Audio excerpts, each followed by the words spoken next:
বক্তব্য পেশ করবেন হেফাজতে ইসলাম বাংলাদেশের মুহতারাম নায়েব আমির প্রখ্যাত আলেম দ্বীন উম্মুল মাদারিস হাটহাজারী মাদ্রাসার সম্মানিত সহকারী মহাপরিচালক বিশিষ্ট আলেম হযরত মাওলানা মুফতি জসিমউদ্দিন দামাত বারাকাতুহু।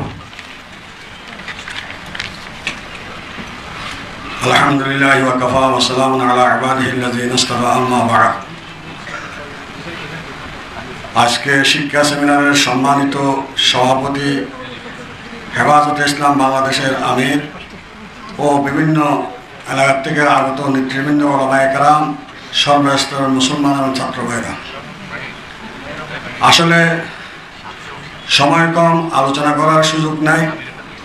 দেখেন, যখন জাহিলিয়াতের যুগে একজনের রক্ত একজনে পান করত, যখন একজনকে একজন অত্যাচার জুলুম করত, ন্যায় বিচার কিছুই ছিল না, খাদ্যর অভাব ছিল, তখন একমাত্র জাহিলিয়াতের যুগে এই সমস্ত সংকট থেকে নিরসন পেয়েছে মানব জাতি। আল্লাহ পাক রব্বুল আলামিন যখন আমাদের নবী মুহাম্মদুর রাসূলুল্লাহ সাল্লাল্লাহু আলাইহি ওয়াসাল্লামকে প্রেরণ করছেন এবং আমাদের নবীকে আল্লাহ 3টা সিলেবাস দিয়েছেন। একটা সিলেবাস আল্লামাল কোরআন, 2 নম্বর সিলেবাস ওয়াম্মা বিনিয়ামাতি রাব্বিকা ফাহাদ্দিস, 3 নম্বর সিলেবাস ওয়াল তাকুম মিনকুম তায়ফা লিতাফাক্কাহু ফিদ্দীন। এবং মাদ্রাসা দিয়েছেন, প্রতিষ্ঠান দিয়েছিলেন গার এখরা প্রথম, তারপর দারে আরকম, তারপর সুফাতুল ইসলাম। এই সিলেবাসে পড়ানো যারা আছে এরাই এমনভাবে রাষ্ট্র সর্বস্তরে সব কাজ করছে, সমস্ত মানব জাতিকে সমস্ত কঠিন থেকে কঠিন সব জিনিস থেকে মুক্তিদান করছেন। এটা আমাদের সামনে আছে। যেমন আমরা এখন অনেক আমাদের ছাত্ররা এটা বলতে পারে আমাদের মাদ্রাসা একটা শিক্ষা দেয় না, এটা শিক্ষা দেয় না। দেখেন, এখন বর্তমান সারা পৃথিবীর কোনো প্রেসিডেন্ট যদি বলে এরকম একটা প্রেসিডেন্ট দেন, এই জায়গায় এরকম একটা মন্ত্রী দেন, যেটা ইঞ্জিনিয়ারও, যেটা ডক্টরও, যারা ব্যবসায়ীও, যারা সর্বস্তরের যত পদ আছে সব পদবীর অধিকারী, সেরকম একটা দেন। এরা যেমন বলবে না আমরা সবগুলো একসাথে দিতে পারবো না, আমরা কোরআন হাদিসের অভিজ্ঞ করিয়া এই দেশ কিভাবে আমাদের নবী সাহাবায়ে কেরাম খুলাফায়ে রাশিদিন করছেন এই শিক্ষা দেওয়া হচ্ছে। এখানে আমাদের একটা জিনিস, প্রধানমন্ত্রী, এই দেশের প্রধানমন্ত্রী, স্বরাষ্ট্রমন্ত্রী অনেকে এই কথা বলছেন যে কওমি মাদ্রাসার শিক্ষা এটা আদর্শিক শিক্ষা। এটা বলার সত্ত্বেও এবং কওমি মাদ্রাসা থেকে সন্ত্রাসী বের হয় না, হ্যাঁ, অন্য জায়গায় তো অন্য প্রতিষ্ঠান থেকে বের হয়, ওনারা বলছেন। এরপরে ওনাদের অধীনে কোনো মন্ত্রী যদি বলে যে এই কওমি মাদ্রাসার শিক্ষার জন্য আমরা প্রভাবিত, এই শিক্ষাকে আমরা পরিবর্তন করার জন্য প্রভাবিত, তাহলে ওনার দেশের প্রধানগুলোর যদি একরকম বলে, আর ওনার কাকে মানে, কোন প্রভুর কথায় এরা প্রভাবিত হয়েছে। আর এরা বলে যেখানে সেখানে ব্যাঙের ছাতার মতো মাদ্রাসা হতে পারবে না, আমরা বলি গাছের পাতার মতো মাদ্রাসা হবে ইনশাআল্লাহ। কেউ এখানে আল্লাহর দুনিয়াতে যে দেশের 95% মানুষ মুসলমান, সেই দেশের মধ্যে এই দ্বীনের শিক্ষাকে কখনো বাধা প্রদান করতে পারবে না। এইভাবে আমরা মনে করি আমাদের অনেকের আছে ইংরেজি আমরা জানি না, অবশ্যই ইংরেজি আমরা শিখার প্রয়োজন, কিন্তু আমরা আন্তর্জাতিক ভাষা মনে করি আরবিকে। জমিন, আসমানের উপরে, জমিনের নিচে আর এমন কোন পৃথিবী নাই যে পৃথিবীর মধ্যে আরবি ছাড়া নামাজ হবে। তাহলে আমাদের আরবি ভাষা হলো আসল আন্তর্জাতিক ভাষা। তো আমরা এটা মনে করবো না, সেজন্য আমরা নিজেকে নিজে ছোট মনে করবো না।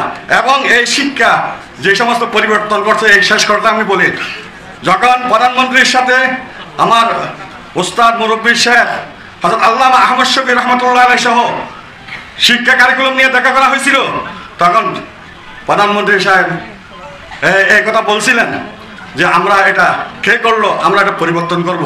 কোটি কোটি টাকা সেই খসারা দিয়া আবার বই পরিবর্তন করছেন।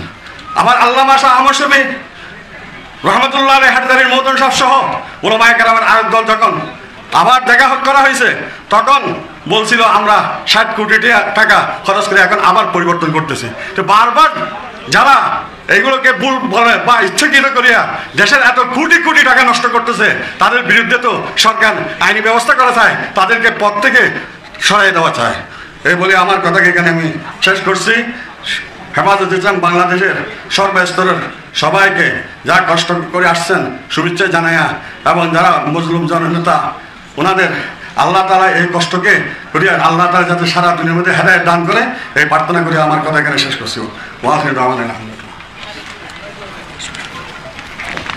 সম্মানিত উপস্থিতি, এবার বক্তব্য রাখবেন বর্ষিয়ান রাজনীতিবিদ, প্রখ্যাত ইসলামী চিন্তাবিদ, হেফাজুল ইসলাম বাংলাদেশের অন্যতম উপদেষ্টা হযরত মাওলানা আব্দুর রবি ইউসুফী। আসসালামু আলাইকুম ওয়া রাহমাতুল্লাহ। আউযু বিল্লাহি মিনাশ শাইতানির রাজীম। উলাইকা কাল আনআমি বাল হুম আযাল। আজকের এই শিক্ষা সেমিনারে অধ্যাপক আফম খালিদ হোসেন সাহেব একটা সুন্দর প্রবন্ধ উপস্থাপন করেছেন এবং সে আলোকে উনি একটা বক্তব্য রেখেছেন। এর মাধ্যমে বিষয়গুলি সব পরিষ্কার হয়ে গেছে। আরও অনেকে অনেক লেখালেখি করেছেন। এরপরও যারা বলে আমরা এই শিক্ষানীতিতে পাঠ্যপুস্তকে আপত্তিজনক কিছু খুঁজে পাচ্ছি না, এদের দৃষ্টান্ত হলো যে আসলেই অন্ধ, চোখের সমস্যা, তাকে চিকিৎসা দিলে, অপারেশন করলে সে দৃষ্টি ফিরে পেতে পারে। কিন্তু যার চক্ষু ভালো, ইচ্ছা করে বলে আমি দেখি না, চোখ বন্ধ করে রাখে, ওর চোখ উপরে ফেলে এখানে আরেকটা নতুন চক্ষু বসিয়ে দিলেও সে দেখতে পাবে না। আমাদের এই শিক্ষানীতির মাধ্যমে আমাদের ভবিষ্যৎ প্রজন্মকে নাস্তিক, পৌত্তলিক বানাবার অপচেষ্টা চলছে। এই অপচেষ্টার মোকাবিলায় আমাদেরকে লড়তে হবে। সেই লড়াই কৌশল আমাদেরকে উদ্ভাবন করতে হবে। এমন কর্মসূচি ঘোষণা করব না, ঘোষণার পরেই আবার চুপসে যাব। আমরা যতটুকু সহ্য করতে পারি এতটুকু দিব। ক্রমান্বয়ে আমরা আগাই। একদিনের প্রোগ্রাম নয়, এটা অনেক দীর্ঘ পরিকল্পনা। যারা বলে আমরা চাপের মধ্যে আছি তাদেরকে বলবো, আপনারা চাপের মুখে জাতিকে ধ্বংস করবেন না। চাপ যদি সহ্য করতে না পারেন, মেহরবানি করে এখান থেকে সসম্মানে চলে যান। জাতিকে বলেন আপনাদের দায়িত্বশীল, আপনারা নির্বাচিত করেন, আমরা পারলাম না। আসসালামু আলাইকুম।